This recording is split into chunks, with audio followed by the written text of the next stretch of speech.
Liebscher. And I'm Chris Brown. We're glad to have you with us. Let's get started. High marks. A UNCG dance professor gets top honors from a respectable North Carolina institution. Also, cutting ties. The Baptist Convention this week in Greensboro could spell trouble for some colleges and retirement homes. Finally, email frenzy. A new email system is a buzz around campus. We'll tell you what sort of changes to expect. First tonight, though, a UNCG professor has been slated to receive an award as one of North Carolina's most influential dance professionals. John Gamble, a professor of dance at UNCG since 1985, has been selected to receive the North Carolina Dance Alliance Award for 2007. The NCDA said Gamble will receive the award for his ongoing commitment to dance and his resounding achievements as a dance artist. The award will be presented at the Alliance's Showcase concert in Boone, November the 10th. Before coming to UNCG as a department head, John was chair of the Department of Dance at Temple University.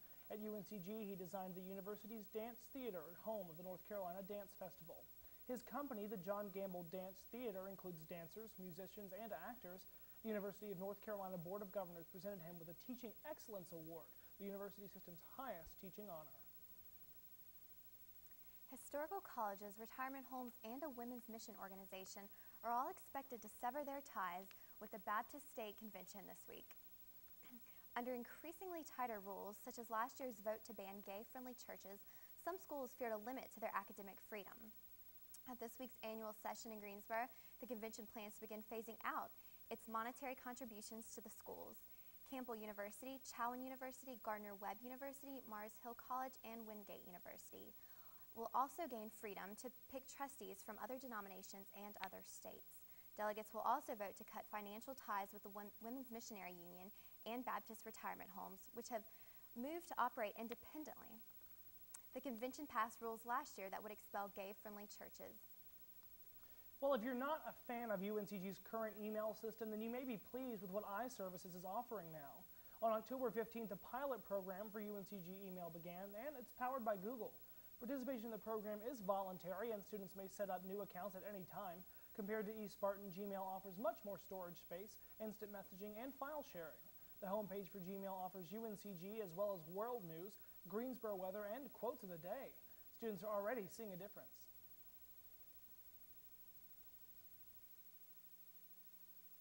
Well, one thing I really like about it is it's exactly like Gmail. Like the setup and the layout is just like it. You can actually put things in your folder, unlike with the old UNCG email. And like when you pull up the screen to start out with, it gives you like the weather and you know what time it is and like other events that are going on at UNCG, which I think is really helpful. A decision as to what program will become the default is supposed to happen early 2008. Well, 'tis the season for holiday cheer, and what better way to spread that cheer than with UNCG Choir's annual holiday choral concert. The event will take place on Sunday, December 2nd at 5 p.m. at the First Presbyterian Church in Greensboro.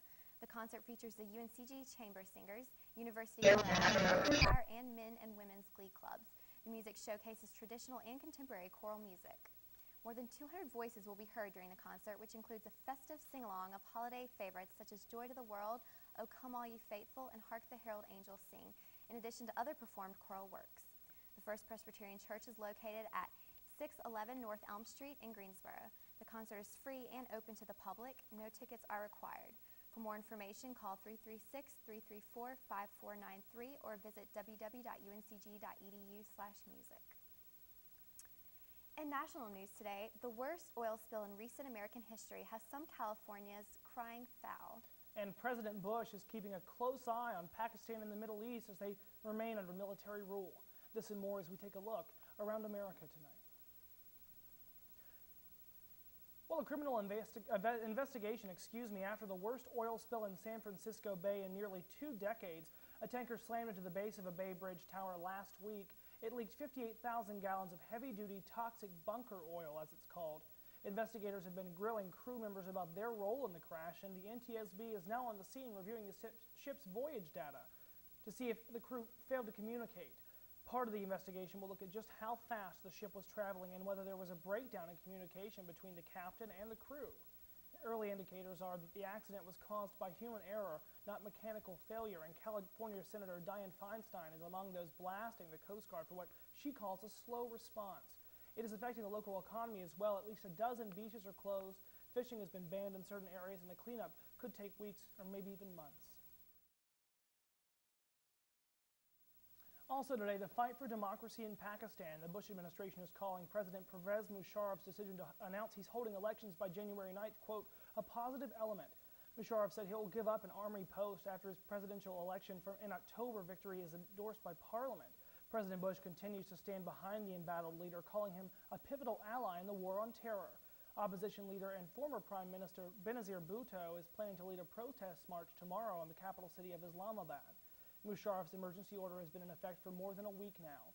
Meanwhile, the Commonwealth, a 53-nation alliance made up largely of former members of the British Empire, declared that Musharraf's emergency decree was taken outside the provisions of the Constitution. It said that Pakistan's membership could be suspended unless Musharraf stepped down as army chief and rescinded emergency measures, including releasing those detained and lifting restrictions on the press and elections. Well, when you think of chocolate bunnies and ducks, you don't usually think of jail time. But one Atlanta man is singing the blues after police found something suspicious inside them.